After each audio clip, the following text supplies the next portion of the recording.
LRFD는 강도 설계법은 아니고 한계 상태 설계법이지만 결국은 디자인 스트렝스, required strength는 나의 견딜 수 있는 능력의 리덕션 팩터가 곱해져서 낮춘 값이고, 실제 required strength는 실제로 작용하는 하중에 로드 팩터가 들어가서 키운 값인데, 이 부등식이 성립되게끔 가는 게 강도 설계법인데, 이런 취지를 본다면 LRFD 한계상태 설계법도 같은 취지다라는 얘기를 여기에서 보여주고 있는 겁니다. 여기서 중요한 사항들은 그럼 로드 팩터하고 리덕션 팩터를 어떻게 결정하느냐에 대한 문제예요. 내 임의대로 결정을 해요? 좋아. 그러면 내가 여러분들한테 로드 팩터, 리덕션 팩터 임의대로 한번 결정해 보세요 라고 물었을 때 여러분들은 어떻게 결정할 거냐 하는 거예요. 그래서 요 로드 팩터와 리덕션 팩터가 갖고 있는 의미를 지금부터 잘 설명을 합니다. 강도 설계법에 적용된 강도 감소계수, 하중계수는 다음과 같은 이유로 인해서 사용이 된다. 재료, 부재의 강도는 예상한 값보다 훨씬 작을 수가 있다. 내 능력 100점이야 라고 했지만 한참 점심 먹고 기분 좋을 때 100점이지만 예를 들어서 어제 늦게까지 과로를 했다거나 그러면 아침은 컨디션이 별로 안 좋잖아. 그러면 내 몸도 항상 늘 100점이 아닐 때처럼 콘크리트로 만들었으니까 얘는 100점이야 하지만 콘크리트를 높은 데에서 타설하고 그러면서 현장에 대한 불확실성일까? 타설하는 그 인부들에 대한 그 워크맨십에 조금 문제가 있거나 그러면 그건 100점이라고 얘기하기가 어렵지. 그러니까 예상치도 못하는 그 불확실한 그런 것들이 항상 존재를 하게 돼요. 그래서 재료 자체 부재의 강도도 예상된 값보다 훨씬 작을 수가 있고, 또 설계 과정에서 생각했던 것과 차이가 있을 수가 있고, 실제 부재와의 차이가 있을 수가 있고, 그리고 지난번 여러분들한테 했던 직사각형 응력 분포라든지 또는 플레인 섹션스 리메인 플레인이라든지 극한 압축 변형률을 0.003으로 가정한다든지 이렇게 가정 및 식을 단순화하는 과정에서 얼마든지 오차가 생길 수 있잖아. 그런 것들을 다 따져보면 내가 지난번에 무지하게 강조했던 건 뭐예요? 그렇게 계산을 복잡하게 해서 계산을 끌어냈지만 이것은 정해는 아니라 그랬잖아.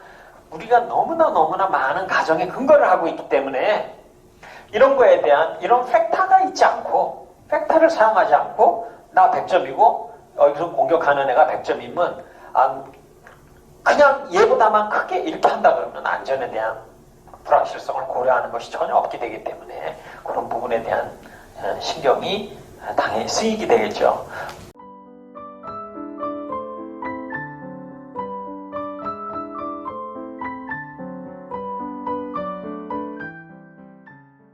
과제가 일어날 수 있다는 거죠. 우리가 이것을 설계하는데 한 100년 빈도의 홍수의 유량이라든지 100년 빈도 만에 오는 돌풍이라든지 이렇게 해서 설계를 했는데 가끔 보니까 그거보다도 훨씬 홍수가 크게 날 수도 있고 돌풍이 더 크게 불 수도 있다는 거지. 그래서 야 이거 우리 100년 빈도로 설계했는데 이거 안 되겠는데 한 300년 빈도로 가야 될 것 같은데 그 구조물이 얼마나 중요한 거에 따라서 빈도도 달라지겠지. 그냥 하루에 차 몇 대 정도 가는 교량이 아니고 매일 출퇴근을 하는 교량이면 이거는 같은 빈도로 하면 안 되겠지. 그 동네에 왔다 갔다 하루에 차 2대 왔다 갔다 하는 거면 한 50년 빈도, 100년 빈도로 하지만 이렇게 매일 출퇴근 차량이 있는 이 경우에는 500년, 한 1000년 빈도에 대해서 우리가 설계를 해야 되겠다. 생각하지 못했던 과제가 얼마든지 이해할 수가 있다라고 하는 거지. 그지? 우리가 교량을 설계하는데 여러분도 오다 가다가 봤을 거예요. 뭐 40km가 넘는 중차량은 통행을 금지한다 뭐 그런 거 많이 있잖아. 몰래 과적 차량이 지나다닐 수도 있는 거잖아. 그치?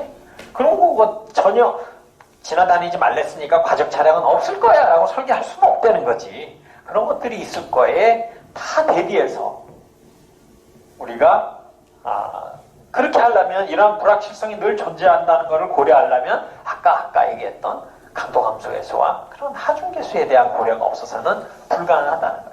하중의 결과가 매우 심각할 수가 있어요. 그렇죠? 파괴 형태라든지 또 부재 수명의 잠재적인 감소, 구조물에서 구조부재의 중요성. 우리나라 코드의 근간이 되고 있는 미국 콘크리트 학회 ACI의 설계 기준 ACI 318 지금 19이에요. ACI 318 19 코드인데 우리나라는 아직 19 코드를 반영하지 있지 않아요. 우리나라 코드의 근간이 되는 이 ACI 코드는 설계 강도 이하, 즉 나라고 하는 구조물의 능력보다 밑으로 되는 확률이 100분의 1 정도고, 내가 설계할 때 나한테 가해지고 있는 하중이 그거보다 초과되는 확률이 1000분의 1일 경우, 그때 어떻게 돼?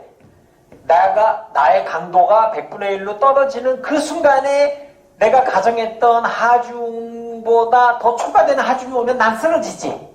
그때가 파괴되는 확률. 그러니까 확률 곱하기 100분의 1 곱하기 1000분의 1을 곱하면 되잖아. 그러면 약 10만 분의 1 정도의 확률로 설계를 한다는 거예요. 나라고 하는 구조물을 설계할 때 이마만큼의 하중이 온다라고 가정했을 때 파괴가 되려면 나는 내 능력보다 쫙 떨어지는 그 절묘한 순간에 얘가 초과 하중으로 오면 난 쓰러지지. 그 확률을 100분의 1, 1000분의 1로 놓고 10만 분의 1 확률로 설계를 한다라고 하는 거 정도 아울러 기억을 해주면 좋을 것 같습니다.